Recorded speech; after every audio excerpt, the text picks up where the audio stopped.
Anyone who knows Motorhead, obviously you're watching this, you probably like Motorhead, or I hope you do. Motorhead sound is Lemmy and Lemmy's bass, and that growl and that meanness. And you take a normal artist and you mix that artist, and you take this bass that's usually smooth and silky and full of bottom end. That's not what Motorhead is. That's not what Motorhead is ever wanted to be. Lemmy plays his bass guitar like a guitar. He doesn't play it like a bass. When I first met Motorhead on Inferno, we were tracking bass at a place called Paramount Studios. And I showed up early, put up his half stack, plugged in his bass and rig, checked his tone. I got this great, like, full round sort of sound. And he walks in the door and says, all right, I'm ready to do some bass. So we plug the bass in. He hits his first note and he's like, it's not my bass tone. And I was green. I didn't know what his bass tone was. Yeah, I've listened to records, but I always thought that was the guitar. I didn't know what the bass was. And I'm a bass player, so I should know these things. And he proceeded to beat me up for hours and hours about how this wasn't his bass tone. So I would tweak a little things here and there, still trying to keep this full bottom end, all this nonsense. And we would fight and we would battle, and he would yell at me. And at one point I'm like, okay, what do you want? And he went over to his amp and he took all the bottom end out and added all the mid-range and took the high end out and added presence. So all of a sudden his amp was just, it was as noisy as can be. And I was sitting there going, oh my God, what is this? And he goes, that's the tone right there. And I'm like, are you kidding me?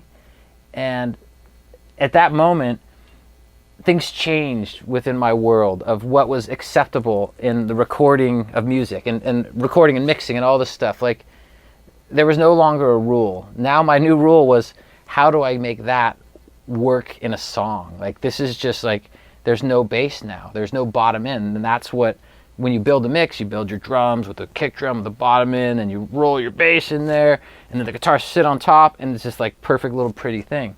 And now my pretty thing has been destroyed. And it was difficult right at first, so I realized I've got to find a way around this. So luckily that first day, he was learning the song. So he was working on the song, and by the end of the day we had a performance, but it wasn't the done performance yet. We went home. The next day I went down to my studio and I picked up my Ampeg SVT cabinet and my Ampeg head, and I brought it up to Los Angeles where we were tracking, and I had his amp set up the way he wanted it, and I took this other amp and I set it up the way I wanted so I could capture some bottom end. So at first, I showed him the two amps and I rolled them all together. He wasn't very happy. He liked his thing and he didn't like this extra thing that I had.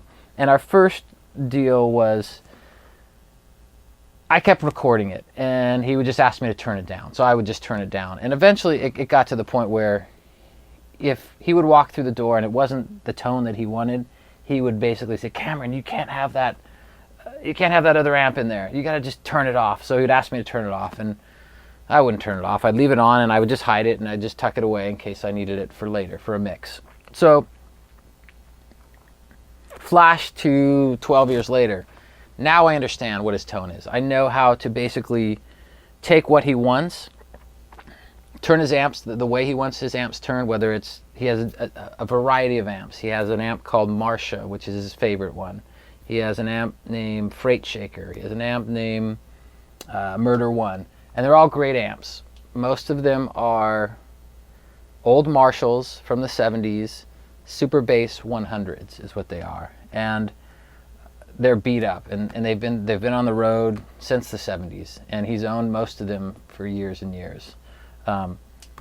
And in general, most of the records I did with him, we would use Marcia because that was his favorite one.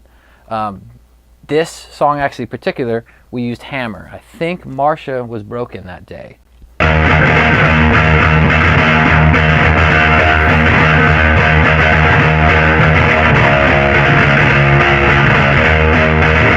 And most people look at you and say, really, that's your bass? And like, that bass is awesome.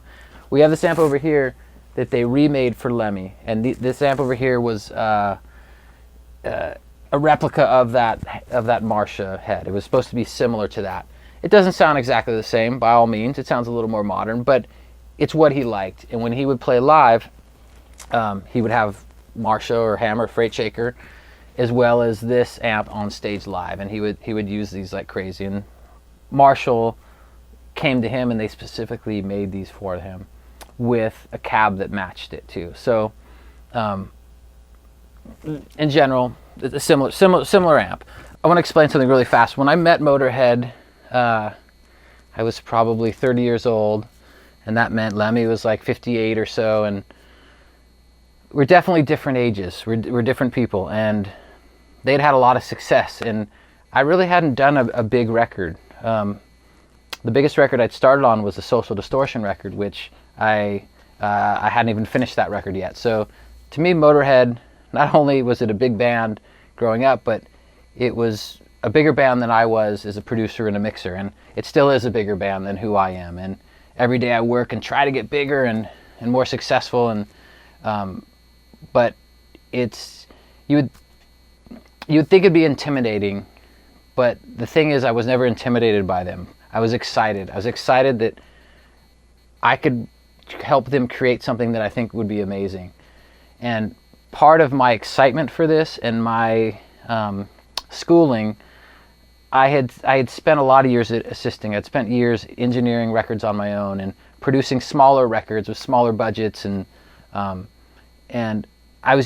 felt like I was an accomplished engineer. I'd worked with lots of producers, lots of engineers. I learned a lot of different techniques, and I knew how to deal with people. I knew how to schedule things. I knew how to be efficient with budgets and all the stuff that an experienced producer needs to know. But a big thing to me was tones and sounds, and I felt like I was pretty confident with tones, and I still believe I am. I enjoy getting good sounds, and I enjoy listening to records with big sounds, and records with small sounds I don't even like, even if the songs are good. I don't like them.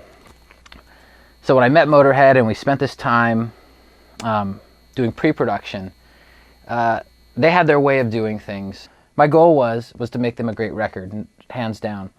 So we went into NRG Studio A and we started tracking drums. And the first day we were tracking drums, the very first song we worked on, Mickey went out, he played this take, and it was great. He was hitting hard, it was exciting, it was fun. And he finished the take, da-da-da-da, crash as he ends. And I'm listening, I'm waiting for the cymbals to die down. And I reached to press the talkback button. And as I pressed the talkback button, Mickey walks in the control room. He's like, all right, let's work on the next song. And I looked at him, I said, next song? And he goes, yeah, that one's done. Let's do the next song. I said, Mickey, you made a mistake or two. He looked at me like, I didn't make any mistakes, Cameron. What are you talking about? I said, well, there's a couple spots where I think you could do better. Can we just do another take? He said, we don't need to do another take. It's good. So I said, okay, let's listen to the song. And here's what I want to do with you, Mickey. And I kind of made a little game of it. I said, here's the deal. I think you made some mistakes. You didn't make any mistakes.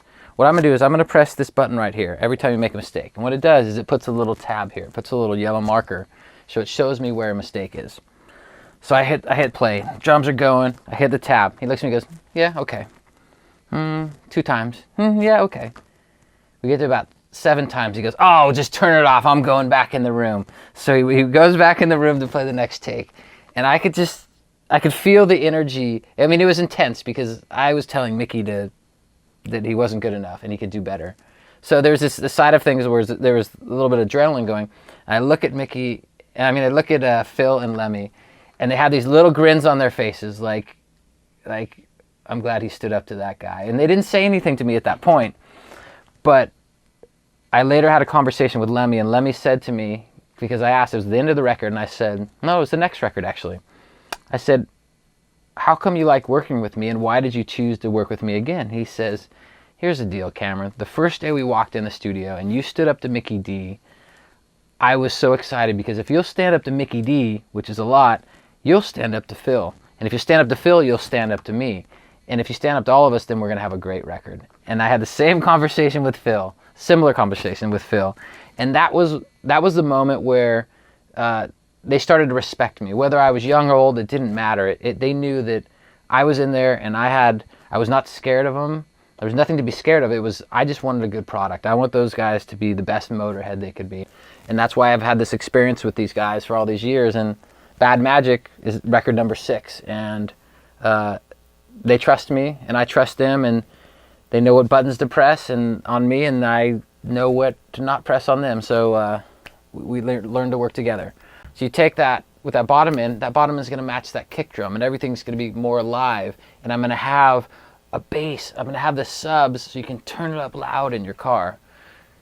He didn't love that sound. He always would tell me, you got to turn that down, or he would tell me to turn it off. But I knew that it was important in the final product. And you got to understand a couple things. And I don't want to say this in a bad way. I want to say this in a good way. Like, Lemmy has been doing this. He did this for a long time.